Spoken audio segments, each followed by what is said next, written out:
En las calles de Guadalajara, México, una ciudad vibrante de más de 5 millones de habitantes, ubicada en el corazón del estado de Jalisco, ocurrió algo que desafiaría toda lógica conocida por la ciencia médica. México, una nación de más de 132 millones de personas, rica en tradiciones ancestrales y profundamente arraigada en la fe católica, estaba a punto de convertirse en el epicentro de un fenómeno que cuestionaría los límites mismos entre la vida y la muerte. Lo que sucedió una tarde de verano en el Hospital General de Occidente no fue simplemente un milagro médico, fue una puerta abierta hacia lo inexplicable, hacia dimensiones que la mente humana apenas puede comprender. La pequeña Valentina Méndez, de apenas 7 años, era una niña como cualquier otra en su barrio de Tlaquepaque. Sus grandes ojos cafés brillaban con la curiosidad típica de la infancia. Sus risas llenaban el patio de su casa cada tarde después de la escuela, y su mayor pasión era ayudar a su abuela en la cocina preparando tamales los fines de semana.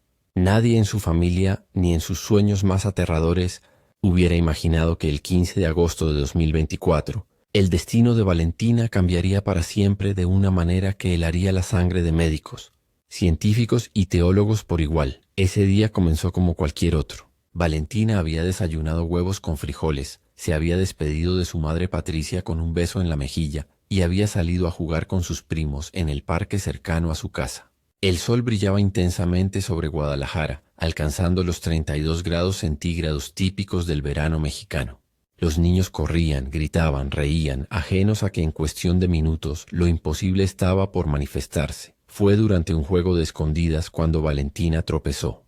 El impacto contra el bordillo de concreto fue tan violento que el sonido resonó como un disparo en los oídos de quienes presenciaron la caída.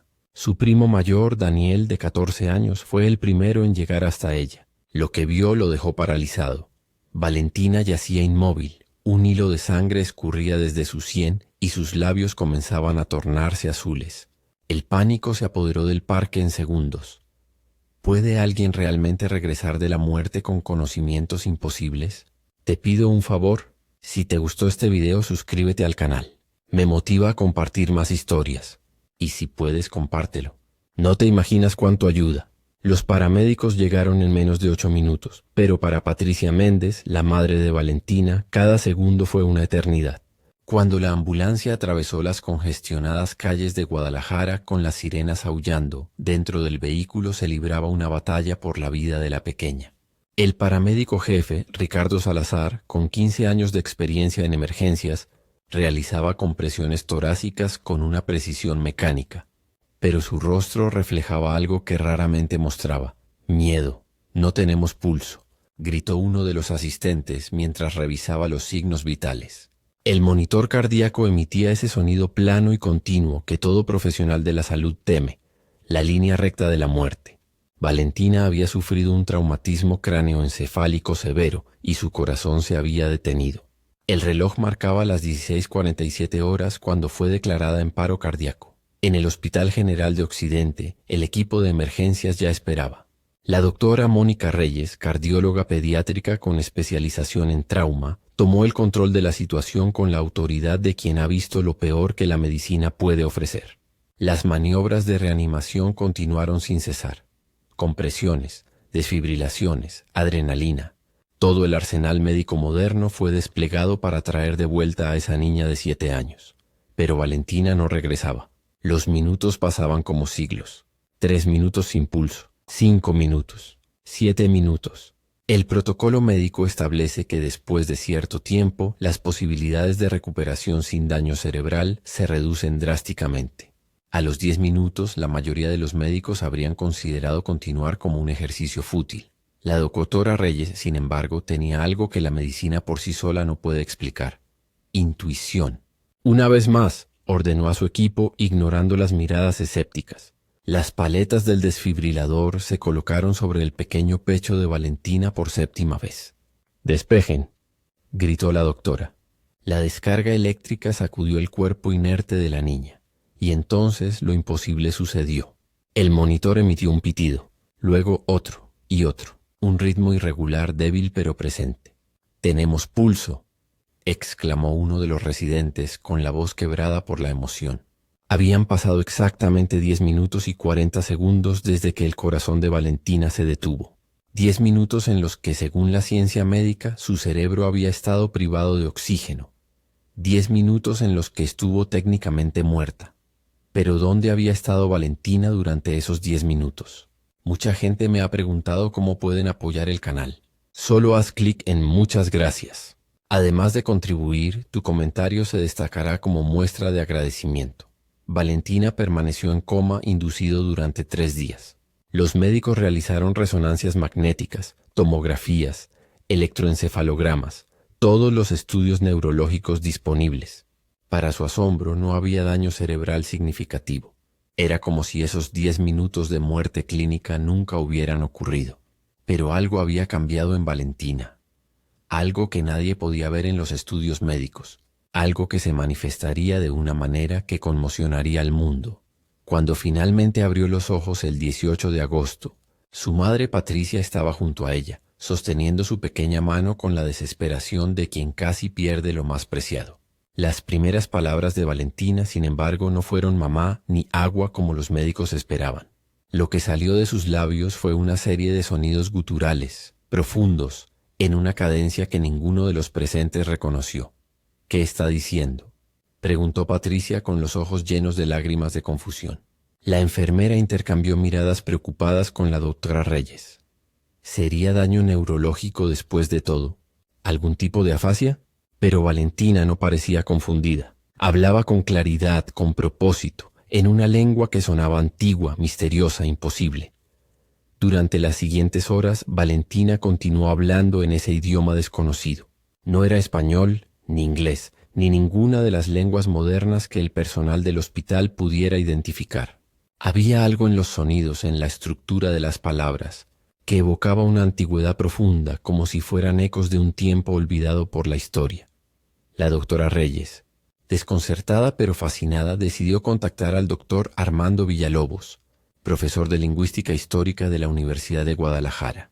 Cuando el doctor Villalobos escuchó las grabaciones de las palabras de Valentina, su rostro palideció. «Necesito verla personalmente», dijo con una urgencia que dejó sin palabras a la doctora. Al día siguiente, el doctor Villalobos arribó al hospital acompañado de 2 colegas, la doctora Miriam Goldstein, especialista en lenguas semíticas antiguas, y el doctor Hassan al-Rashid, arqueólogo lingüista especializado en arameo. Cuando entraron a la habitación de Valentina, la niña los miró con sus grandes ojos cafés y pronunció una frase completa en esa lengua misteriosa. El doctor al-Rashid se tambaleó como si hubiera recibido un golpe físico. «Dios mío», susurró en árabe, su lengua materna. Estaba hablando en arameo galileo, la lengua de Jesús. El silencio que siguió fue tan denso que podría cortarse con un cuchillo. ¿Cómo era posible que una niña de 7 años de Guadalajara, que nunca había salido de México, que apenas estaba aprendiendo inglés básico en la escuela, pudiera hablar fluidamente una lengua muerta hace casi 2000 años? Este tema es profundo. ¿Cuál es la primera palabra que te viene a la mente cuando piensas en él? Deja un comentario. El arameo galileo específicamente es la variante dialectal que se hablaba en la región de Galilea durante el siglo I de nuestra era. Es la lengua que Jesús de Nazaret utilizaba en su vida cotidiana, la lengua en la que pronunció sus enseñanzas antes de que fueran traducidas al griego y posteriormente a cientos de otros idiomas. Hoy en día, solo un puñado de lingüistas en todo el mundo pueden comprender esta variante específica del arameo y aún menos pueden hablarlo con fluidez. Durante los siguientes días, los expertos realizaron pruebas exhaustivas con Valentina. Le mostraron textos antiguos en arameo, fragmentos de pergaminos, inscripciones en piedra. Para su absoluto asombro, la niña no solo podía leerlos, sino que corregía errores de traducción que los propios académicos habían pasado por alto durante años. Aquí dice agua viva, no agua corriente, señaló Valentina con su dedo pequeño sobre una fotografía de un manuscrito del Mar Muerto, utilizando arameo perfecto. El doctor al-Rashid verificó con fuentes académicas y descubrió que la niña tenía razón. La traducción aceptada durante décadas era incorrecta. Pero el fenómeno no se limitaba al lenguaje. Valentina comenzó a describir lugares que nunca había visto. Hablaba de calles empedradas en Nazaret, del mercado de Jerusalén con sus vendedores de especias y telas, del lago de Galilea al amanecer cuando los pescadores lanzaban sus redes. Sus descripciones eran tan vívidas, tan específicas en detalles arquitectónicos y geográficos, que los arqueólogos presentes quedaban boquiabiertos. Describe la Jerusalén del primer siglo con una precisión que solo podría conocer alguien que hubiera vivido allí, comentó la doctora Goldstein en una entrevista posterior.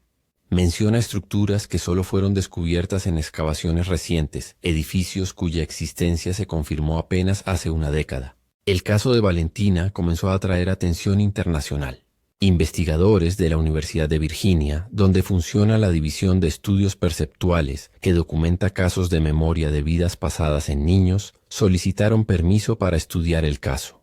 El doctor Jim Tucker, quien había documentado más de 2.500 casos de niños con supuestos recuerdos de vidas anteriores, viajó personalmente a Guadalajara. En 35% de los casos que estudiamos, los niños presentan marcas de nacimiento que corresponden a heridas de una vida anterior, explicó el doctor Tucker durante su evaluación de Valentina. Lo extraordinario aquí no es solo el conocimiento del idioma, sino la especificidad de los recuerdos. La consistencia del fenómeno. Valentina tenía, efectivamente, una marca de nacimiento circular en su costado izquierdo.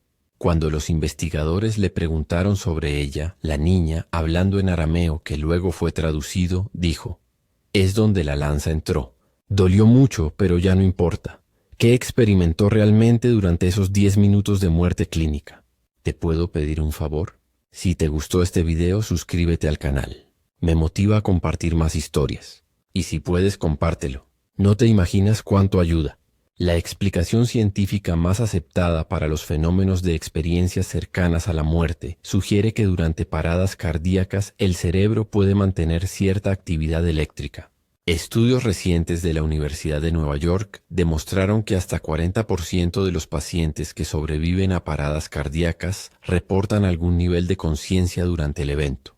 Investigaciones de la Universidad de Michigan encontraron ondas gamma intensas, asociadas con la conciencia y procesos cognitivos superiores, en pacientes clínicamente muertos. Pero ninguno de estos estudios explica el fenómeno de la xenoglosia, el término científico para hablar lenguas no aprendidas. El término, acuñado por el fisiólogo Charles Robert Richet, describe casos en los que personas hablan idiomas que nunca estudiaron.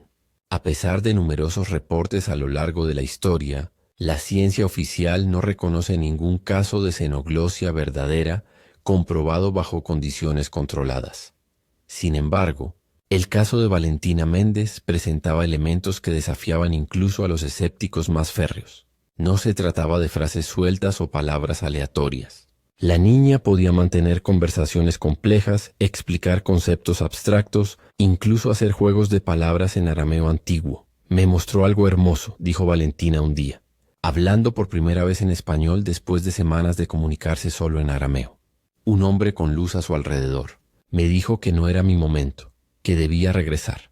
Pero antes de enviarme de vuelta, tocó mi frente y de repente supe cosas. Palabras que nunca había escuchado, lugares que nunca había visto.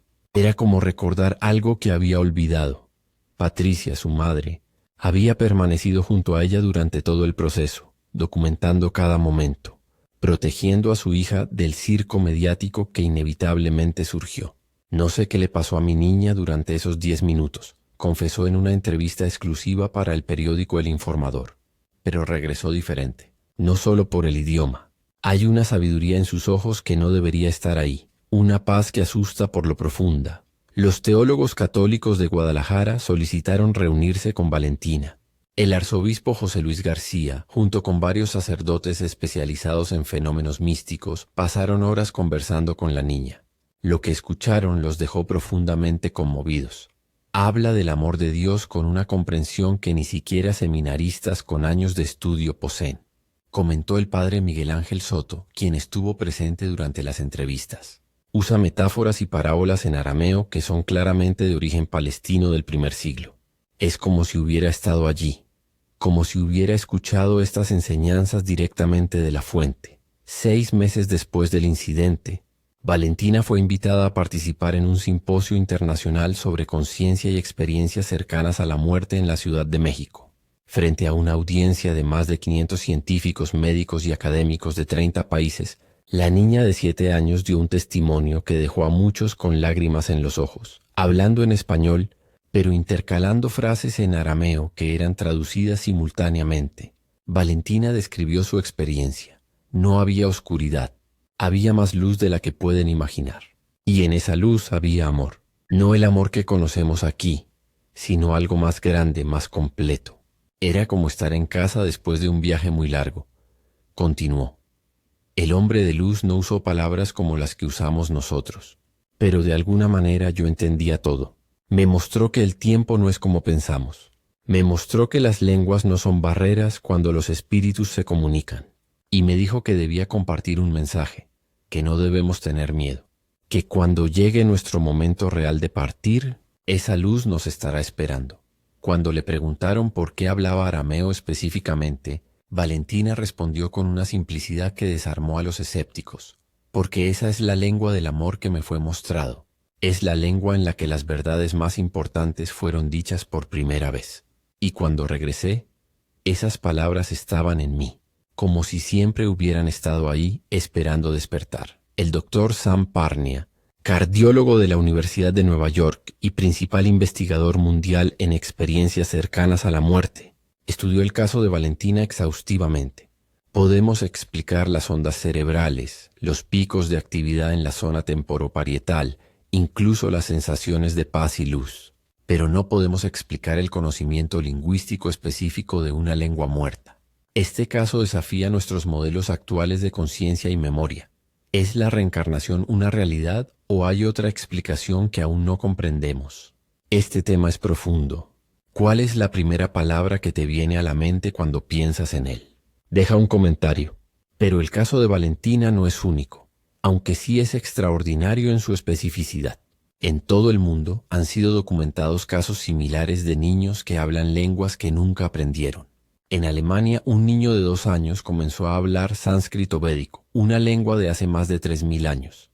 En Brasil, un niño autista que no hablaba portugués comenzó súbitamente a hablar inglés con fluidez perfecta, sin haber tenido exposición previa al idioma. El doctor Ian Stevenson, pionero en la investigación de memoria de vidas pasadas en niños, documentó más de 2500 casos en su carrera de 40 años en la Universidad de Virginia.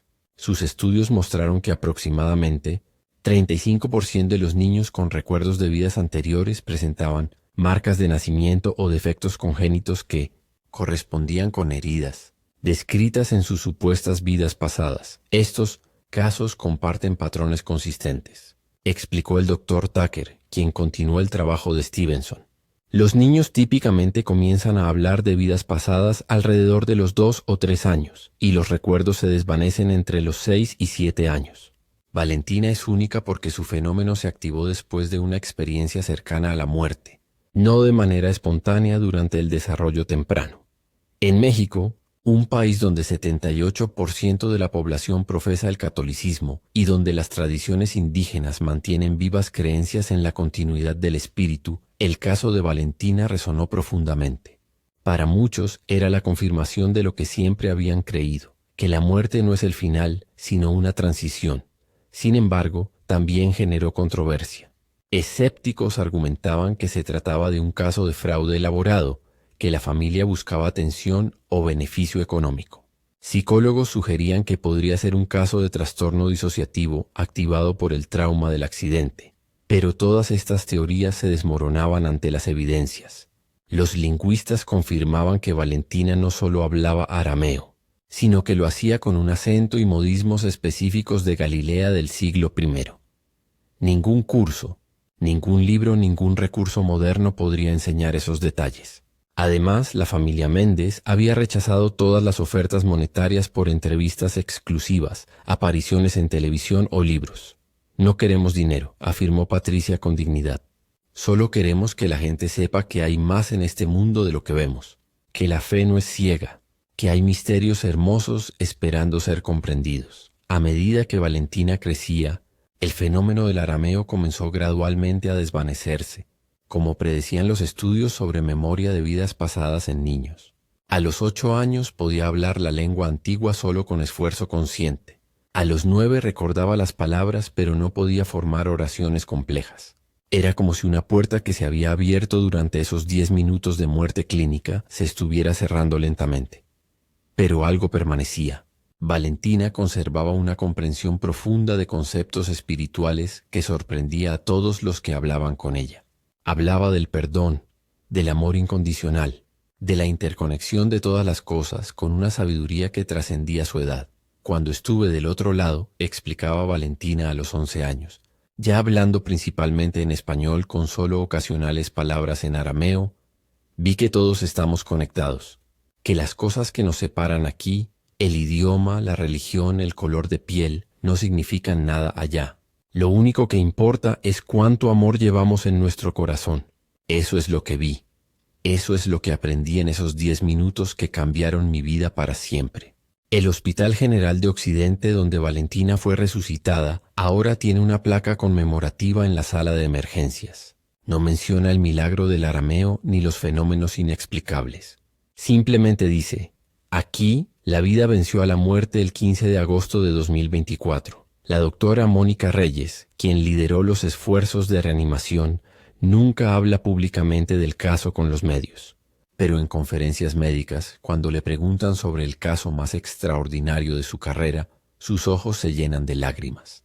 Ese día aprendí que la medicina puede reiniciar un corazón, dice con voz emocionada, pero solo algo mucho más grande puede reiniciar un alma. El doctor Al-Rashid, el experto en arameo que verificó el fenómeno lingüístico de Valentina, publicó un artículo académico sobre el caso en el Journal of Near Death Studies. El título era provocativo pero preciso. Xenoglossia aramea postmortem, un caso que desafía paradigmas científicos. El artículo fue citado más de 1000 veces en su primer año, convirtiéndose en uno de los trabajos más discutidos en el campo. Mucha gente me ha preguntado cómo pueden apoyar el canal. Solo haz clic en muchas gracias. Además de contribuir, tu comentario se destacará como muestra de agradecimiento.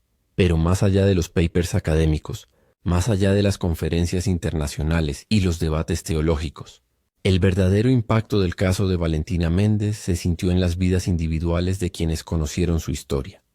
María Elena Rodríguez, una enfermera del turno nocturno que cuidó de Valentina durante su recuperación, había perdido a su hijo de 6 años en un accidente automovilístico 2 años antes. Dejé de creer en todo, confesó en una entrevista. En Dios, en el cielo, en la justicia. Pero cuando escuché a esa niña hablar en una lengua de hace 2000 años, cuando la vi describir la luz y el amor que experimentó, algo dentro de mí sanó. Si ella pudo regresar con ese conocimiento, entonces tal vez, solo tal vez, mi hijo está en esa luz también. Y tal vez un día, cuando sea mi turno de partir, lo volveré a ver. Ricardo Salazar, el paramédico que realizó las primeras compresiones torácicas en la ambulancia, cambió completamente después del caso. He reanimado a docenas de personas, explicó. Algunos viven, algunos mueren. Siempre pensé que era mecánico, científico. Pero Valentina me mostró que hay algo más. Ahora, cada vez que realizo compresiones en el pecho de alguien, no solo estoy tratando de reiniciar un corazón, estoy dándole a un alma la oportunidad de completar su misión aquí. En la Universidad de Guadalajara, el caso inspiró la creación de un nuevo programa de estudios interdisciplinarios que combina neurociencia, lingüística, teología y estudios de conciencia. El doctor Villalobos, quien dirigió el programa, lo llamó Puentes entre Ciencia y Misterio. Durante demasiado tiempo, la academia ha ignorado fenómenos que no encajan en nuestros modelos, declaró en la inauguración del programa. El caso de Valentina nos recuerda que la humildad científica consiste en admitir que hay preguntas para las cuales aún no tenemos respuestas. ¿Cuántos otros casos similares existen en el mundo, sin ser documentados ni estudiados? Los investigadores de la Universidad de Virginia que estudiaron el caso identificaron al menos otros 47 casos documentados de xenoglossia post-trauma en los últimos 50 años. Ninguno tan específico o verificable como el de Valentina, pero todos compartiendo elementos comunes. Trauma severo seguido de habilidades lingüísticas inexplicables. En Tailandia, un monje de 23 años que sobrevivió a un rayo comenzó a hablar paliantiguo, la lengua de los textos budistas originales. En Grecia, una niña de 5 años que se recuperó de una caída desde un segundo piso hablaba durante semanas en lo que lingüistas identificaron como griego koiné, la lengua del Nuevo Testamento. En la India, un hombre de 34 años que sobrevivió a un ataque al corazón despertó hablando una variante arcaica de sánscrito que solo se usa en textos védicos de 3000 años de antigüedad. Lo que estos casos sugieren, explicó el Dr. Tucker en su más reciente libro sobre el tema, es que la conciencia humana puede acceder a información que trasciende la experiencia de vida actual, ya sea que lo llamemos memoria ancestral, conciencia colectiva, reencarnación o conexión con una dimensión espiritual. El fenómeno es real y repetible. Para la comunidad cristiana global, el caso de Valentina tiene resonancia especial. Una niña que regresa de la muerte hablando la lengua de Cristo parece más que coincidencia.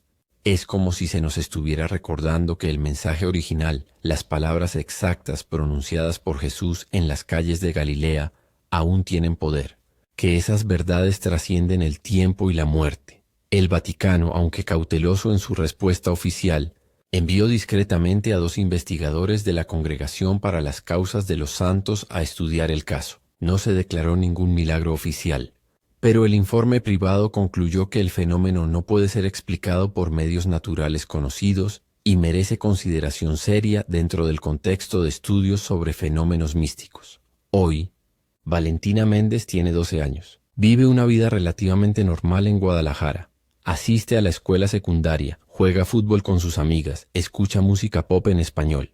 Ya no habla arameo, excepto en sueños ocasionales donde, según dice, tiene conversaciones con el hombre de luz, pero lleva consigo el peso y el regalo de saber que hay más. A veces la gente me pregunta si me arrepiento de haber regresado, comparte en una entrevista reciente. La verdad es que allá era tan hermoso, tan pacífico, que una parte de mí quería quedarse. Pero el hombre de luz me dijo que mi historia podía ayudar a otros a no tener miedo, que podía ser un puente entre este mundo y el siguiente. Así que regresé, y aquí estoy, tratando de vivir de manera que honre ese regalo. Su madre Patricia, quien nunca abandonó su lado durante toda la odisea, reflexiona sobre cómo la experiencia cambió a su familia. Antes del accidente vivíamos preocupados por cosas pequeñas. Dinero, trabajo, ¿qué dirán los vecinos? Después de casi perder a mi hija y verla regresar con esos dones imposibles, entendí que nada de eso importa. Lo único que importa es el amor que damos, las conexiones que hacemos, la luz que compartimos. Valentina nos enseñó eso, a todos nosotros. El caso continúa siendo estudiado. Nuevas tecnologías de neuroimagen están revelando patrones en el cerebro de Valentina que los científicos aún no comprenden completamente. Hay áreas de actividad en regiones asociadas con memoria profunda y procesamiento del lenguaje que permanecen inexplicablemente activas, como si estuvieran constantemente accediendo a información de una fuente desconocida. El cerebro humano es el objeto más complejo del universo conocido. Observa a la doctora Tarreyes, quien sigue supervisando el seguimiento médico de Valentina. Apenas estamos comenzando a entender sus capacidades. Este caso sugiere que puede haber dimensiones de conciencia y memoria que trascienden el sustrato físico del tejido neural. En otras palabras, tal vez la mente es más que el cerebro. Para los 132 millones de habitantes de México, una nación construida sobre la fusión de tradiciones indígenas y fe católica, el caso de Valentina resonó profundamente en el alma colectiva. En un país donde el Día de Muertos celebra la creencia de que los espíritus pueden regresar, donde la Virgen de Guadalupe apareció a un indígena humilde, donde lo místico y lo cotidiano se entrelazan constantemente, una niña que regresa de la muerte hablando la lengua de Cristo no parecía imposible, sino inevitable. Somos un pueblo que siempre ha sabido que hay más entre el cielo y la tierra de lo que podemos ver, comentó el escritor mexicano Javier Solórzano en su columna sobre el caso. Valentina no nos mostró algo nuevo, nos recordó algo que habíamos olvidado, que los milagros no pertenecen solo a los libros antiguos, sino que siguen ocurriendo aquí y ahora. En las iglesias de Guadalajara se rezan misas de agradecimiento por la vida de Valentina. En las universidades se debate sobre las implicaciones del caso para la neurociencia y la filosofía de la mente. En los hogares, las familias hablan sobre lo que significa, qué nos dice sobre la vida después de la muerte, sobre la naturaleza del alma. Y en el pequeño parque de Tlaquepaque, donde Valentina cayó aquel 15 de agosto de 2024, hay ahora un banco de madera con una placa que dice simplemente: aquí comenzó el milagro. Los vecinos del barrio cuidan el lugar, dejando flores y velas, no como un santuario religioso, sino como un recordatorio de que lo extraordinario puede irrumpir en lo ordinario en cualquier momento. El doctor Al-Rashid, quien dedicó los últimos años de su carrera a documentar y estudiar el caso, escribió en sus reflexiones finales: como científico, me he entrenado toda mi vida para buscar explicaciones racionales. Pero el caso de Valentina Méndez me enseñó que la racionalidad no debe convertirse en un dogma que nos ciega a los misterios genuinos. Esta niña habló una lengua que no podía conocer, describió lugares que nunca visitó, transmitió sabiduría que trascendía su edad. Puedo verificar los hechos, documentar el fenómeno, pero no puedo explicarlo completamente. Y he llegado a la paz de aceptar que quizás no todas las preguntas tienen respuestas, o al menos no respuestas que podamos comprender en esta vida, que otros secretos sobre la conciencia y la muerte aún esperan ser descubiertos. Lo que el caso de Valentina Méndez nos ha enseñado trasciende la cuestión específica del arameo o las experiencias cercanas a la muerte. Nos recuerda que vivimos en un universo más vasto y misterioso de lo que nuestros modelos científicos actuales pueden abarcar. Nos desafía a mantener la mente abierta mientras mantenemos el rigor en nuestra búsqueda de la verdad. Para los pacientes que enfrentan paradas cardíacas, el caso ofrece esperanza. Estudios inspirados por Valentina han llevado a protocolos de reanimación más prolongados, salvando vidas que de otro modo se habrían dado por perdidas. Si una niña pudo regresar después de 10 minutos sin función cardíaca y no solo sobrevivir sino florecer, entonces quizás los límites que pensábamos que existían son más flexibles de lo que creíamos. Para los lingüistas, el caso ha renovado el interés en el arameo y otras lenguas antiguas. Nuevas generaciones de estudiantes se inscriben en programas de lenguas semíticas, inspirados por la historia de una niña que las habló después de tocar brevemente la eternidad.